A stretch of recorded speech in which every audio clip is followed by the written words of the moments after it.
Votre fidélité nous honore, Madame, Messieurs. Bienvenue à cette actualité du jour sur Kivu Morning Post. Les titres. De miliciens Mobondo ont attaqué mardi la ferme Ndakuyapemba près du site des Grands Luboulou dans la commune de Maluku à Kinshasa. Des violents affrontements ont opposé ce mercredi 13 mai la coalition FARDC FDNB appuyée par le Wazalendo aux combattants Twirwaneho alliés à l'AFC M23 dans les localités de Kalingi et Bidegou dans les hauts plateaux des Minembwe en secteur d'Itombwe, territoire de Mwenga au sud Kivu. Bonjour.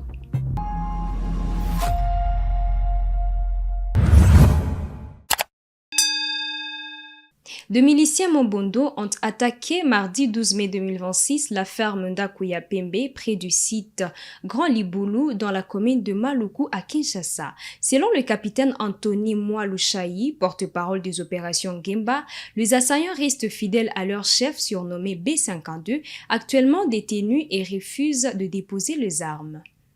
Une incursion armée des éléments résiduels du groupe Mobondo a eu lieu dans la matinée du mardi 12 mai 2026 dans la commune de Maluku. Nous sommes dans la ville de Kinshasa. Les assaillants ont attaqué la ferme Ndakuyapemba située aux environs du site connu sous le nom des Grands Liboulou. Ces éléments, se réclamant d'un chef Mobondo identifié sous le surnom de B52, actuellement détenu à Kinshasa, ont rejeté les appels au désarmement et à la reddition. Cette attaque a causé la mort de 2 civils, un couple exécuté à l'arme blanche et un jeune homme a subi de graves blessures à la tête. Les unités de la 14e région militaire, engagées dans le cadre des opérations Gemba, sont intervenues immédiatement après l'alerte afin de sécuriser la zone et de porter assistance aux victimes. Le blessé a été évacué et pris en charge dans une structure sanitaire de la place.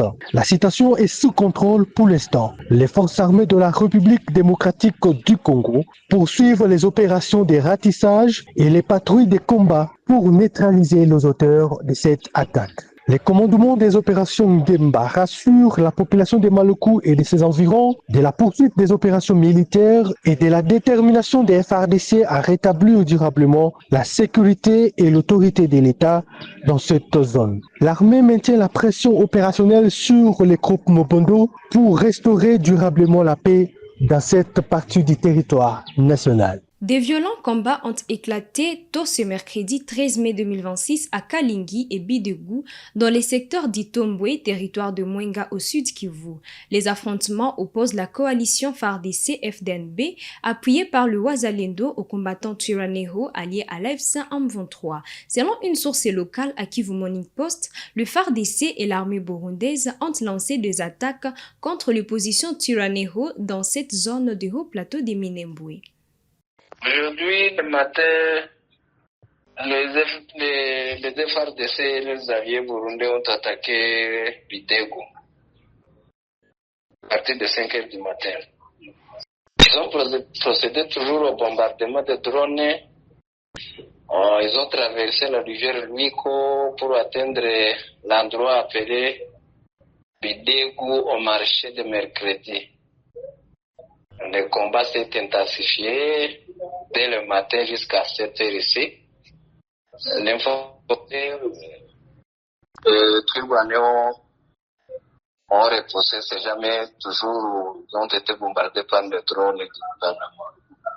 Et dès où la population n'y est plus parce que les maisons ont été détruites par le drone, la population reste précisément à Iwundu, quelque part chez le chef militaire ou Bikino. C'est là où il y a un peu de la population qui essaie d'aller cultiver des chats et chercher à manger. C'est ceux qui sont toujours victimes de bombardements. Alors, on vivait le bombardement des drones, mais les attaques de face à face ne se faisaient plus. C'est aujourd'hui qu'encore le FARDC a commencé à attaquer les positions de Twirwaneho. Non, c'est juste à Bidegou. Tout de suite, j'étais avec le chef du village Bikino. Il vient de quitter là-bas. Je n'ai pas encore une villa des attaques parce que je ne suis pas militaire. Peut-être les concernés pourraient vous informer.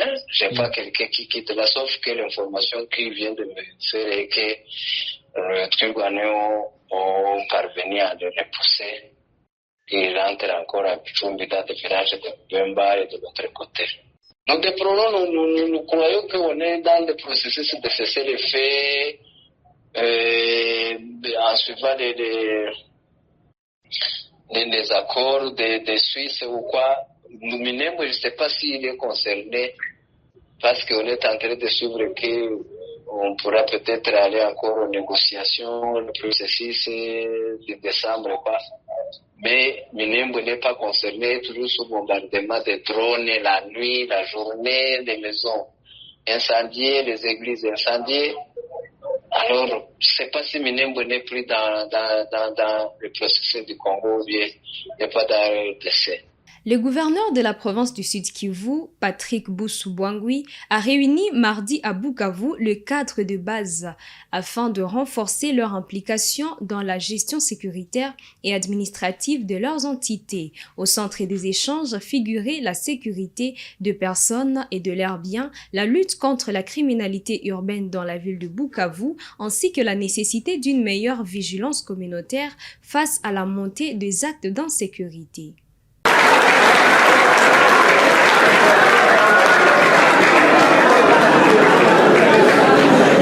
C'est mardi 12 mai 2026, le gouverneur du Sud Kivu, Patrick Boussou-Bwangwi Nshombo, a réuni les cadres de base à Bukavu en présence des responsables politico-militaires de l'AFC M23. Objectif, resserrer les rangs face aux défis sécuritaires et relancer la dynamique de stabilisation de la province.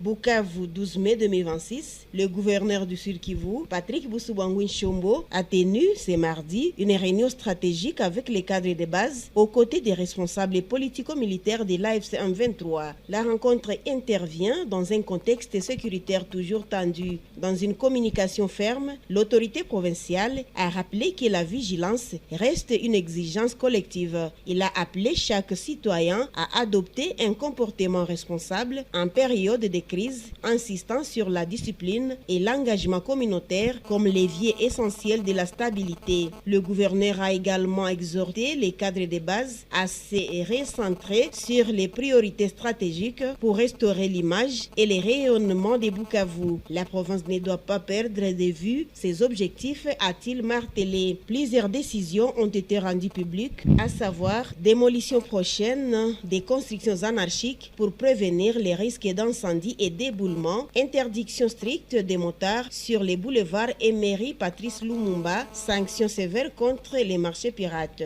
Le gouverneur a salué les efforts conjoints des autorités militaires, de la police et des cadres de base, citant l'amélioration notable de la sécurité dans les quartiers de Panzi comme preuve d'une gouvernance coordonnée de l'AFC M23. Sur le plan judiciaire, il a lancé un avertissement clair: toute personne prise en flagrant délit de vol nocturne s'exposera à des sanctions exemplaires. Enfin, pour renforcer la régulation foncière, il a rappelé que toute transaction parcellaire doit obligatoirement passer devant les notaires conformément à la loi.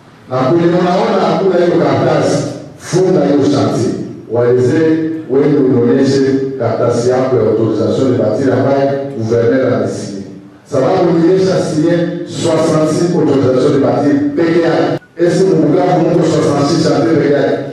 Ça c'est signer les Algériens, là il y a des bâtir autorisation.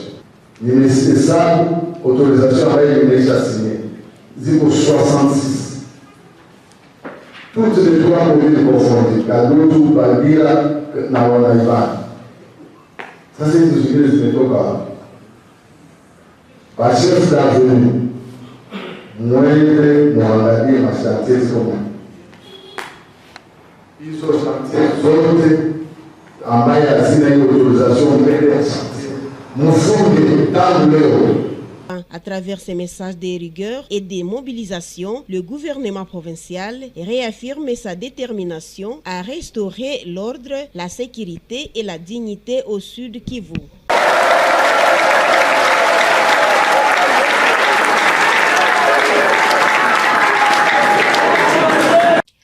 La mairie de Goma, conduite par le maire adjoint Juvenal Nshimiyimana, a mené une opération de contrôle ce mardi 12 mai 2026 de plusieurs dépôts des ciments de la ville. Les autorités ont constaté de pratiques frauduleuses, notamment la réduction du poids de sacs de 50 kg à 45 ou 40 kg, ainsi que le mélange du ciment avec du sable ou de la poussière.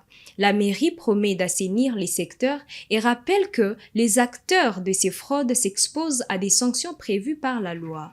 Reportage. Dans une mission d'inspection musclée menée ce mardi 12 mai 2026, les autorités urbaines ont démantelé un réseau de fraudeurs spécialisés dans le mélange et la réduction du poids des sacs de ciment dans la ville de Goma. Pour contrer cette pratique, le maire adjoint Juvenal Nshimiyimana a conduit une descente de terrain accompagné d'une équipe d'experts pour inspecter les dépôts de ciment dans la ville. Les constats sur place est très alarmant. De nombreux commerçants malhonnêtes s'adonnent à des pratiques frauduleuses majeures. Des sacs de 50 kg sont systématiquement allégés pour ne peser que 45, voire 42, voire 43, voire 40 kg. Pour augmenter leur marge, certains vendeurs mélangent les ciments purs avec du sable et la poussière des pavés broyés. L'autorité urbaine a déploré la destruction de plusieurs maisons en construction à cause de la mauvaise qualité du ciment, mettant en péril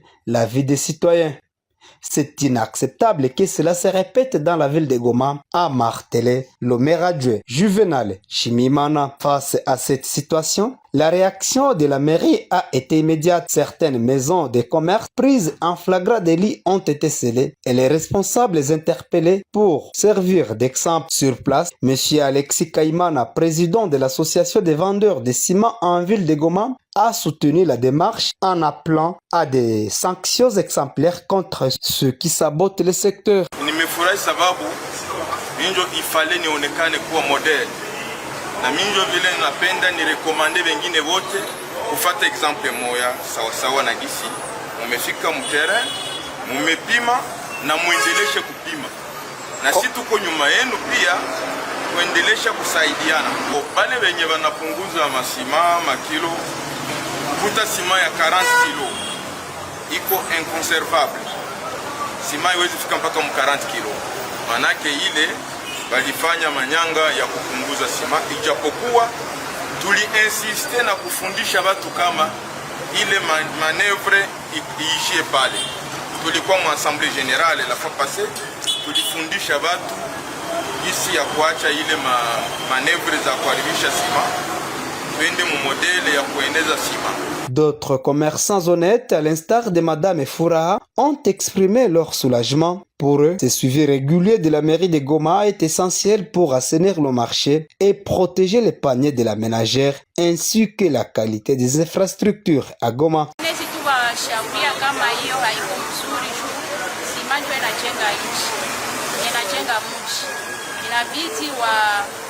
Tembee katika norme za wakubwa kwa kuonyesha sima zenye zinaeneza kiu. Wale ambao wanaendelea kuchanga michanga msima, tukaminezi waambia kama waache hiyo vitu kwa maana ni vitu vibaya sana.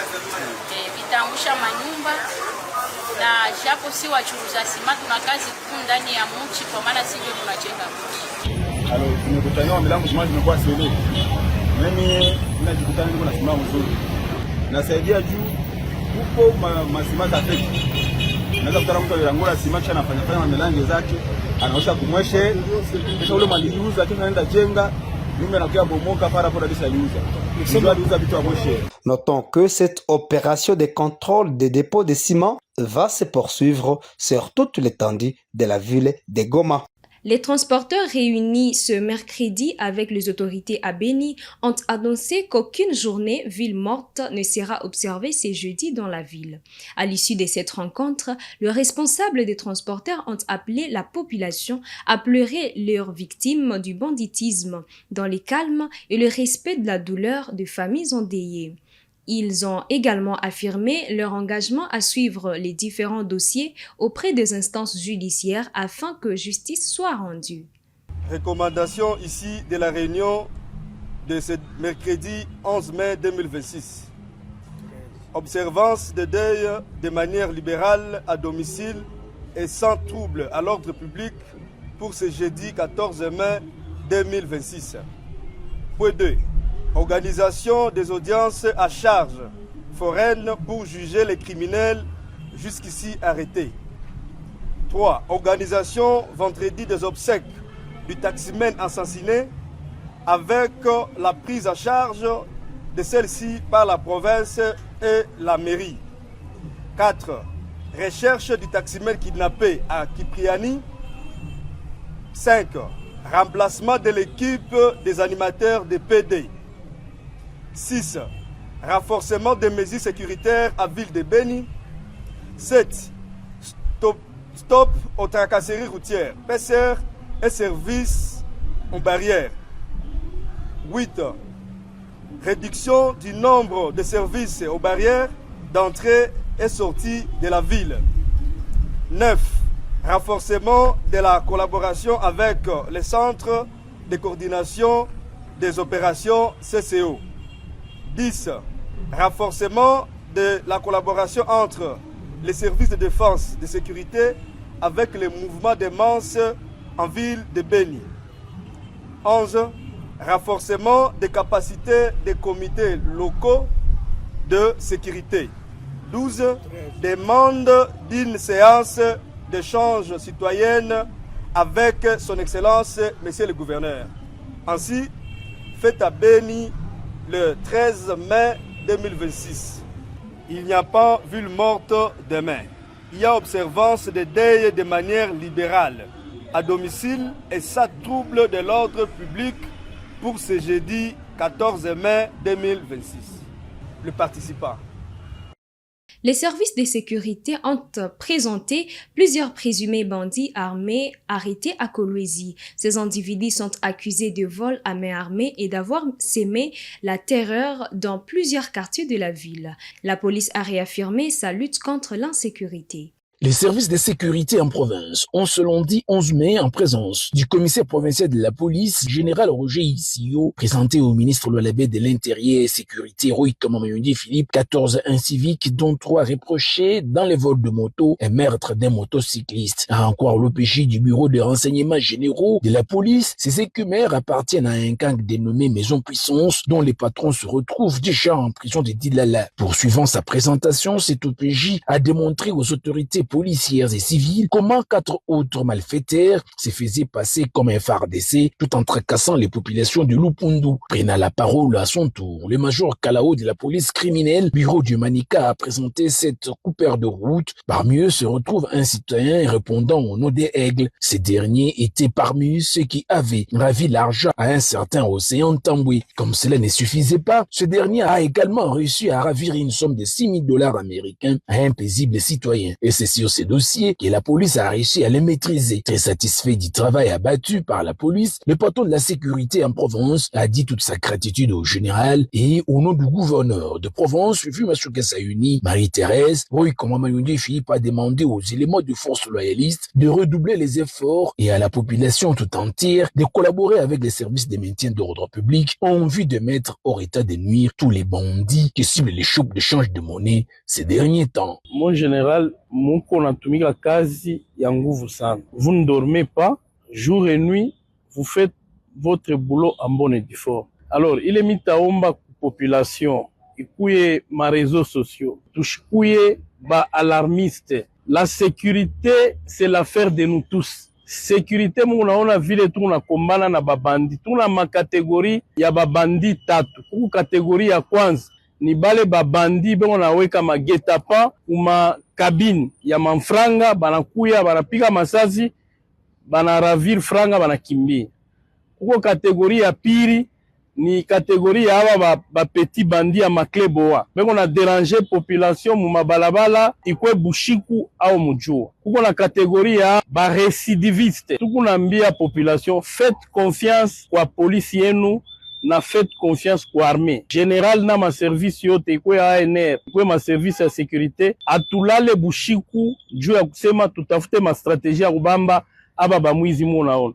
Tujiprendre en charge, notamment munaona muntu anatoka de nulle part, mais muna héberger kuma hotel yenu babandi benye bengo na uwa banduku yetu ni unamipatia mise en garde, surtout ma hotel, ma débit de boisson. Au nom ya Madame le gouverneur, tuko natumika kazi mulwalaba juu ya kusema tuweke sécurité muvili yetu, notamment Kolwezi, Fungurume, Kisanfu na pahali pengine. Tuko na renforcer présence ya ba militaire na ya police mu mapoint chaud yote, mukwe en collaboration avec les éléments de force. Kama unaona suspect mu dénoncer. Hapa ni una féliciter société civile. Banduku bote bale tuko natumika nao wewe tusaidia juu ya kuwezi kufunga bale ba malfrats na ba criminels de grand chemin.